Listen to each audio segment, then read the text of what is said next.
Today, bye-bye privacy.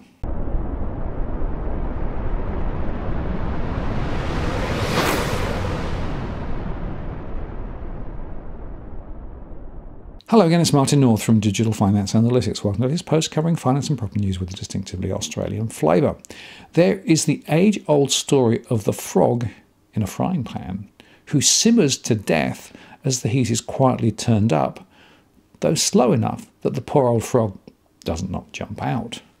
That's how I feel about the latest privacy invasions, which are being imposed on us and linked to COVID, of course. But despite assurances, I feel a bit like the frog. As the New Daily reported, supermarket giants like Coles and Woolworths, along with standard workplaces, will now have to enforce mandatory QR code check-ins as part of sweeping changes across Australia. States are desperate to try and track the movements of the fast-moving Delta strain that's plunged millions of Australians into lockdown. A locked-down New South Wales will impose compulsory check-in rules across the state from early July, with Tasmania following suit on Wednesday afternoon.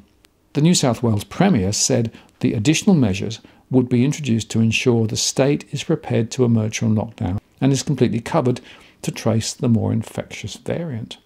Mandatory use of QR code check-ins will apply to the following businesses from the 12th of July. Retail businesses and supermarkets, individual shops within shopping centres where practical, gyms, offices including call centres, manufacturing and warehousing, universities and TAFE, schools including teachers and visitors such as parents and contractors, but excluding students.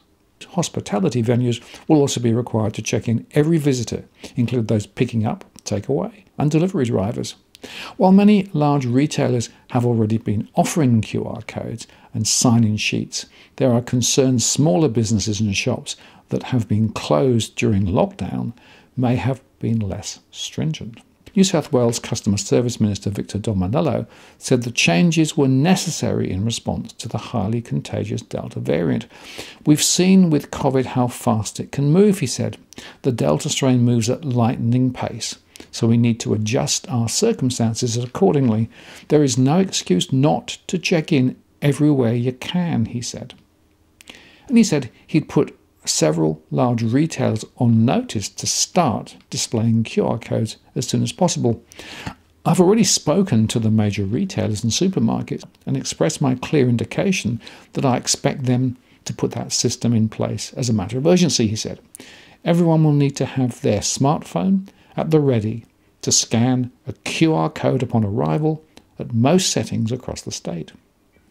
The changes mirror rules introduced in Victoria several weeks ago amid a statewide lockdown. It comes as SA Premier Stephen Marshall also encouraged residents to use QR codes, get vaccinated and observe social distancing after 5 new cases of COVID-19 were confirmed on Wednesday. We can see the consequences of getting this wrong.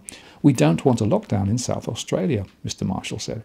And amid reports of panic buying across South Australian supermarkets, the Premier said there was no need for such action. QR codes have already become mandatory for all venues in Queensland, including when picking up takeaway food. And Tasmania Premier Peter Gutwein also announced the new requirements for this island state. He said that the app in TasApp will become compulsory for anyone visiting outlet stores, shopping centres and major supermarkets. The Australian Retail Association CEO Paul Zara said retailers welcomed the use of QR codes and had already successfully navigated uptake in other states and territories. But he highlighted the need for authorities to support shop owners and workers in enforcing the rules, as non-compliance can come with its own set of challenges. QR codes are recognised as a valuable means of protecting retailers and their customers in the unfortunate instance of COVID outbreaks, and many retailers have embraced those proactively ahead of today's mandate, Mr. Zara said. The key ongoing challenge for retailers in this area is around enforcement, which is a matter for the appropriate authorities and not something that can be taken on by retail staff themselves. Mr. Zara said customer aggression has been a problem faced by retail staff since the beginning of the pandemic and has been exacerbated whenever new rules come into force. Successful QR code compliance within a retail setting is a three-way responsibility. Government must enforce, businesses must play their part in encouraging use, and customer compliance is paramount, he said. But I think we've slipped into a whatever it takes mode, hang privacy, because governments at all levels have collected unprecedented amounts of data on every Australian thanks to the pandemic, as every movement we take is being tracked, whether it's a trip to the local supermarket or, I suppose, interstate travel where it's allowed, thanks to the apps that state and territory governments have been introducing in the past few months and now are making compulsory. The data that they collect is like a honeypot to law enforcement. So, for example, could this data be used as evidence in legal cases? Will police forces, the ASO and other government agencies seize the opportunity to capitalise on the pools of data being amassed? Where are the protections is my question. And frankly, they have form. For example, Western Australian police accessed the Safe WA app, introduced for COVID tracing purposes, on 3 occasions to gather intelligence in criminal investigations. Chris Dawson, the WA Police Commissioner, spoke of whatever it takes because the alleged crimes were so serious. And he added, when I signed up to the app, the terms and conditions said it can be used for a lawful reason, and that police have a duty to investigate crime. And what also emerged last week was that WA Police refused to accede to a government request not to use the app database for intelligence gathering. Now, to be fair to WA Premier Mark McGowan, his government is legislating to prevent this from occurring again. But will that count for anything? In Victoria, Police Commissioner Shane Patton said his members had tried on 3 occasions to access COVID tracing data. Victoria's acting police minister Danny Pearson thinks it's okay for police to have the ability to access this data, though fortunately government departments have resisted, at least for now. And more broadly, if you look at the track record, in 2015, the Queensland Anti-Corruption Commission revealed serious breaches by that state's police department of personal information databases.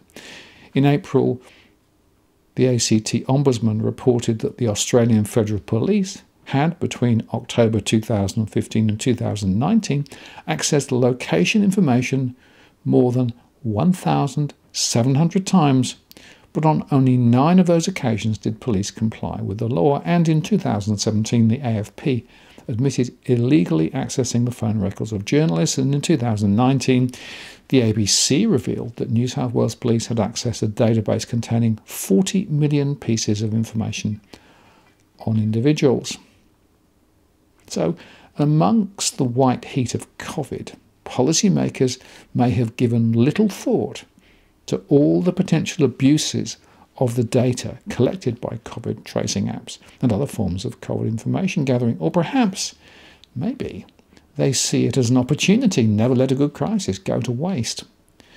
We don't have any constitutional right to privacy in Australia, whereas, for example, in Canada, Canadians have the Canadian Charter of Rights and Freedoms. And what about appropriate penalties for information abuse? Crickets. And would such data be admissible in court? Absolutely. There is no law to stop that either. All of this says to me that the COVID tracing app data will be undermining our fundamental human rights to privacy. And 2 questions. How long will the data be held? And what happens if there is a data breach? Who's responsible? And finally, what about those who do not possess a phone to run the app? Sure, they might be off-grid, as it were, in terms of data tracking. But is it at the expense of not being able to shop or access other services? To me, 1984 feels just a little bit closer.